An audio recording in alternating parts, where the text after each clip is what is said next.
via, pelo que ele acreditava, então pelo que ele estava vendo. Quando ele fez o desafio, irmão, ele não parou para pensar em si, será que eu vou vencer esse monte de gente? Não. Ele confiou primeiro em Deus e depois deixou o resultado vir. Esse é o segredo da vitória, irmãos. Confiar primeiro no Senhor e entregar o resultado na mão dele. Porque Deus honra a palavra que ele deixa na nossa vida. Pedir, pedir, dar-se-vos-á. Perseverança e fé. Então, Eliseu observou que para ele continuar o legado de Elias, ele precisava ter uma unção dobrada do que a unção que Elias tinha. Por quê, irmãos? Porque ele queria ser maior que Elias? Não, irmãos. Justamente porque ele não tinha, aleluia, a experiência que Elias tinha. Elias foi levantado como profeta. A gente não sabe como é de onde Elias nasceu, como é que foi a vida dele. Ele aparece na Bíblia no tempo do rei Acabe, já lutando contra Acabe, porque Acabe era um rei idólatra. Mas Eliseu, ele nem entendia nada de ser profeta, de aprender o que os filhos dos profetas aprendiam. Ele foi lançado ali. Mas não foi por isso que ele ficou com medo. Ele observou o que Elias tinha, aleluia, que fazia a diferença na vida dele. Ele observou o que esse homem tem, que faz com que ele encare tudo, vença tudo, sem medo, e ainda assim, quando ele está com medo, tem um Deus que cuida dele. Porque quando Elias ficou com medo de se esconder na caverna, Deus foi lá atrás dele e falou: o que você está fazendo ali, Elias? E Elias começa a reclamar porque ele estava chateado, magoado. E Deus fala assim: vem para fora, Elias, pode deixar. Eu vou resolver teu problema. Você só vai fazer mais 3 coisas para mim e depois eu vou levar você. Deus não fala assim: eu vou te matar, não. Eu vou levar você vivo para mim. Elias teve esse privilégio de ir para o Pai vivo. Então, Eliseu observou qual é o diferencial na vida desse homem. Para eu poder substituí-lo como grande profeta que ele é, ele começou a prestar atenção. Ele descobriu que era o quê? A unção.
A gente só vai se Deus mandar, a gente só anda se Deus mandar. Tudo que a gente vai fazer, a gente dobra os joelhos e fala: Senhor, me dá a tua direção.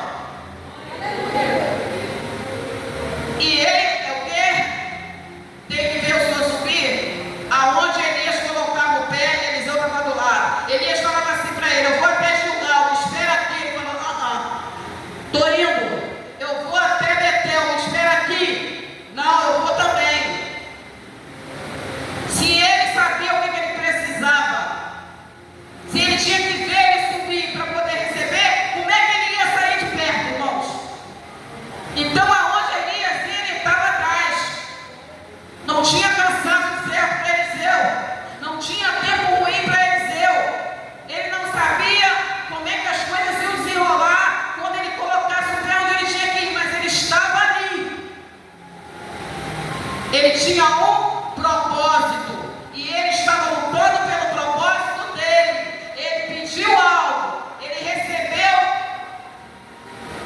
o jeito como ele iria conseguir, ele recebeu a receita. Você quer? É isso que você tem que fazer. Então eu vou fazer. Irmãos, todo mundo que tem um propósito, tem algo no coração, sabe como é que faz e parte para a luta e não desiste, é muito difícil não conseguir.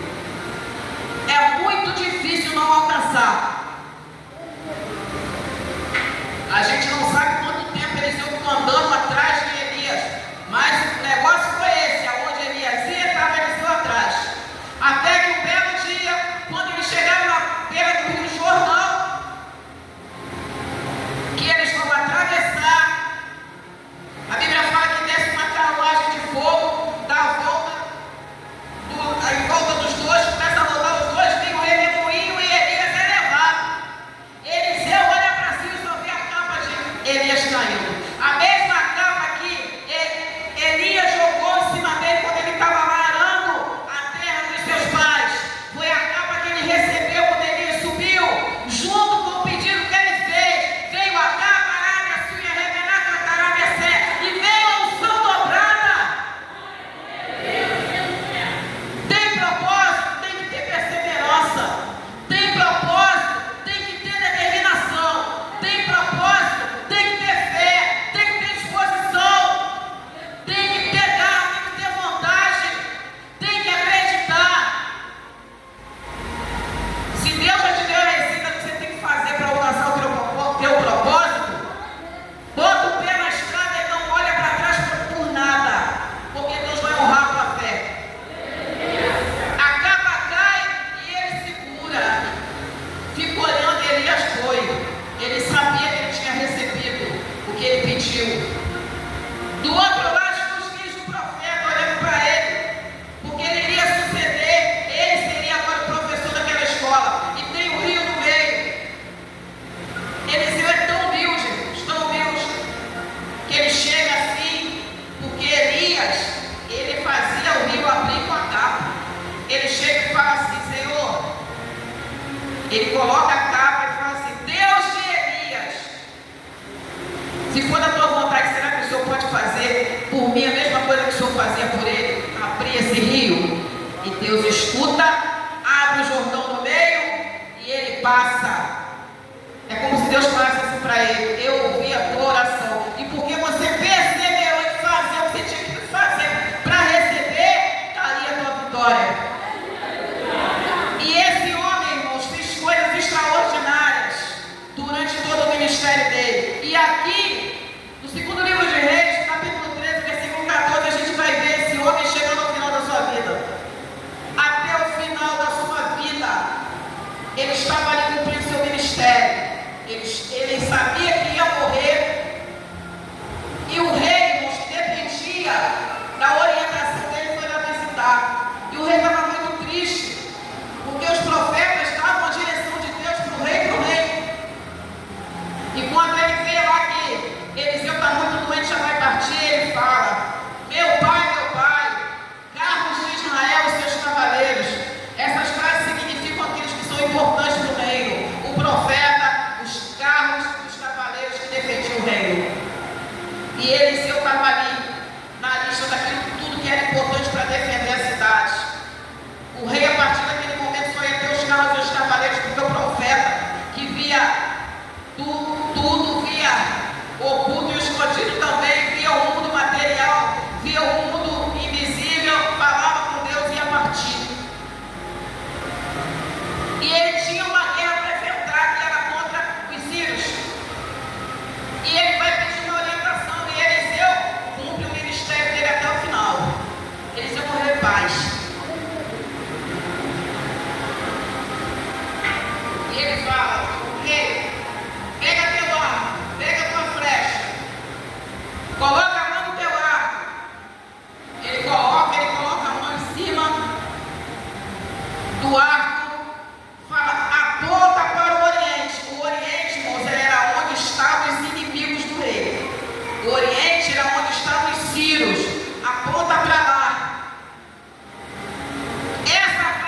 o que Eliseu estava falando para ele.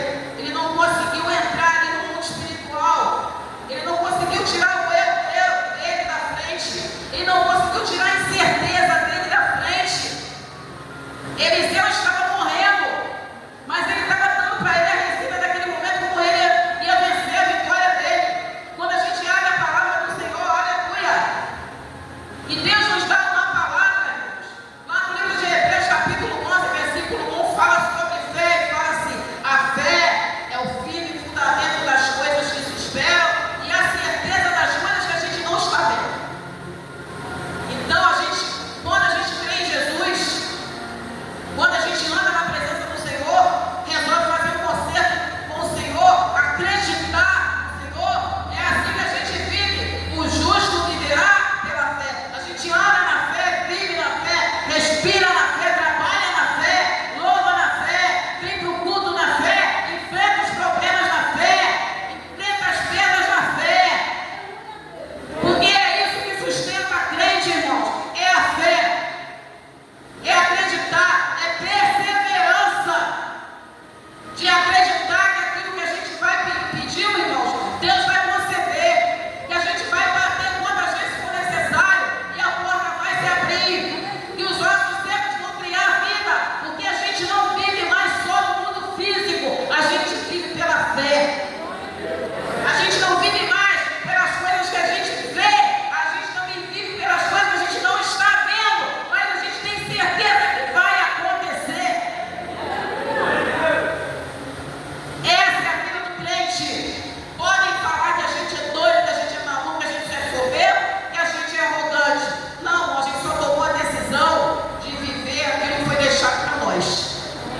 Se o meu Deus, se Jesus falou para mim que eu posso pedir, que eu vou conseguir, que eu posso crer que vai acontecer, e eu falei que eu acredito em Jesus, entreguei minha vida para Ele, por que eu vou duvidar da palavra dele na minha vida? Se eu falei, Senhor, a partir desse momento eu entrego minha vida para o Senhor, Senhor é o autor, consumador da minha fé, eu vou viver para o Senhor, eu vou andar para o Senhor, eu vou ser serva do Senhor, a minha vida é sua, eu vou ser crente. Então eu tenho que trazer as coisas de crente para a minha vida. O que foi que o Senhor deixou para a minha vida? Palavra. Uma palavra, a tua palavra escondi, guardada no meu coração, para eu não pecar contra ti. E também para eu acreditar que aquilo que está escrito é sim para a minha vida. Toma posse da palavra. Quem tem que acreditar nas palavras do Senhor, irmão, somos nós. A salvação individual, a vitória também. Porque antes que todo mundo veja, a gente tem que colocar no nosso coração a certeza que vai acontecer. É pela fé, perseverança, buscar até encontrar, orar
depois que a vitória vir, a gente não pode reclamar com Deus.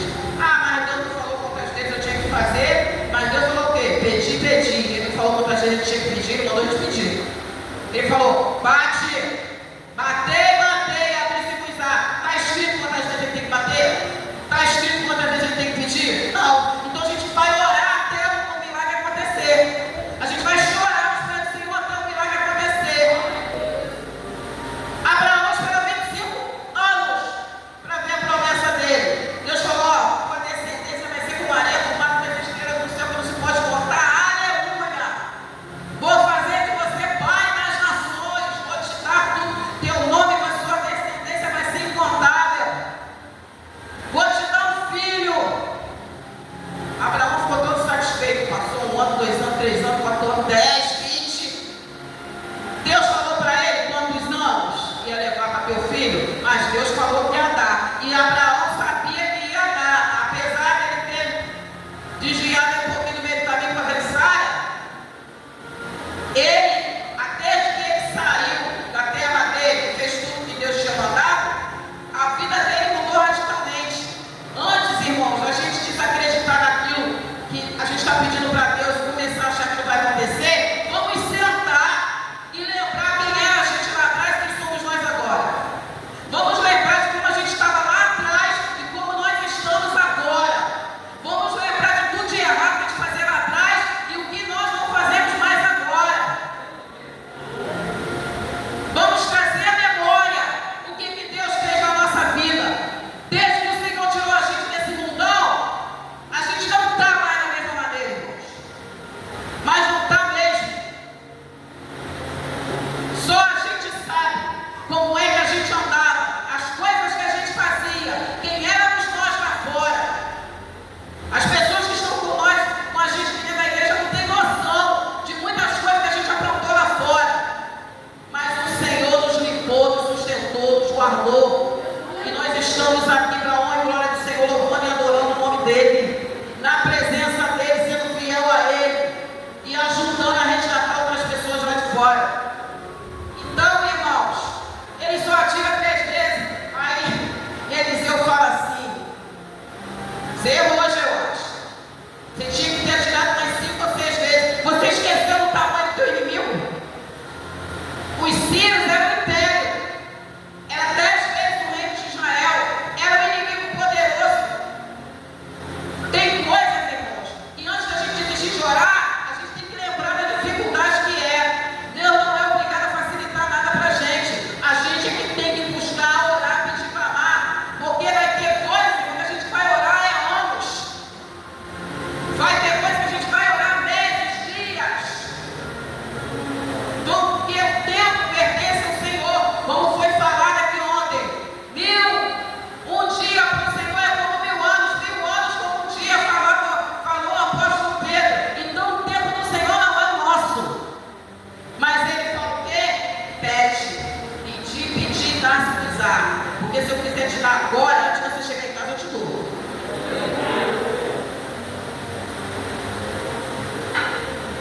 E ele falou, se é 3 vezes mesmo, você acha que com 3 orações, eu estou aqui menosprezando a oração de ninguém, como eu falei, irmãos, quem sabe a hora que vai receber oração é o Senhor. Mas quanto maior for a bênção, quanto maior for o inimigo, irmãos, porque bênção grande, sacrifício grande. Tem bênçãos que Deus vai ter, aleluia, que arrancar muita coisa na nossa frente. Tem bênçãos que Deus vai ter que arrancar até coisas de nós, que é para quando a gente botar a mão, jogar fora. Tem bênçãos que Deus vai ter que ajeitar tudo para poder trazer, que é para a gente não perder. Então o tempo é dele, aleluia. Mas a gente tem que começar a pedir agora. E pedir, pedir, pedir. Então ele fala, Joás, você tinha que ter atirado 5 ou 6 vezes, você esqueceu o tamanho do seu inimigo? Joás fica triste, mas fazer o quê? Se você tivesse perseverado na oração, sem ficar contando o tempo que ela passou, se você tivesse só orado, clamar, sem ficar reclamando quanto tempo você está orando, está pedindo, você iria consumir todos os seus inimigos. Porque ele falou, se você tivesse atirado 5 ou 6 vezes, você iria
já conseguiu aquilo que a gente não está vendo. E fundamento das coisas que se esperam e a prova daquilo que não se vê. Está lá no livro de Hebreus, capítulo 11, versículo 1. Então, isso é viver por fé. Eliseu desceu, recebeu a capa, recebeu a unção dobrada, porque ele perseverou em fazer aquilo que ele tinha que fazer para alcançar. E assim somos nós hoje, a gente perseverar. A gente sabe como é que a gente tem que andar com Deus, a gente sabe aquilo que o Senhor espera de nós, a gente sabe a conduta que a gente deve ter que ter, o compromisso que a gente tem que ter, porque a gente assumiu esse compromisso e a gente sabe da nossa necessidade, o tamanho do problema que a gente está enfrentando. Mas a gente sabe que tem um Deus que pode vencer todas as coisas e qualquer problema. Não existe problema difícil que Deus não possa resolver. Não existe barreira nem muralha que Deus não possa jogar no chão. Então a gente só tem que confiar na oração. Andar pela fé, viver pela fé e crer, trazer a palavra para o nosso coração. Porque é o Deus que fala que Ele vai ouvir e vai sarar a nossa terra, vai abrir a porta e vai dar. Ele não mente, Deus não tem duas palavras. Então, que vocês possam ficar com essa palavra dessa noite, nesse tipo de libertação.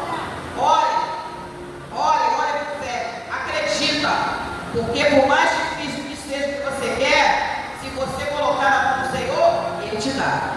Vocês possam ficar